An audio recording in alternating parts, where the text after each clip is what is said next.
Лыжные тренажеры, велостепы и маятники. В Хандыге открыли новую спортивную площадку. Уличные тренажеры разместили на территории Хандыгской средней школы. На торжественном открытии спортивного комплекса побывали и наши коллеги. Проект осуществлен по целевой муниципальной программе «Поселок Хандыга. Доброжелательный к детям». Весь комплекс был смонтирован за неделю ребятами из Хандыгской молодежной администрации при финансовой поддержке кредитного союза «Алмаз Кредит Сервис». Мы, молодежь, очень рады, что такой спортивный комплекс появился в поселке Хандыга. Надеемся, что наши дети, подростки будут заниматься именно спортом.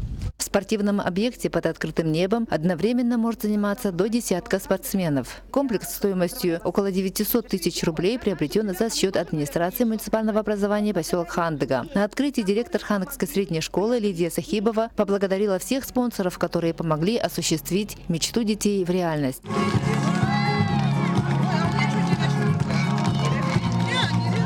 На открытии воспитанники детской оздоровительной площадки на базе Хандыгской средней школы выступили с песнями и пожеланиями заниматься физкультурой и спортом.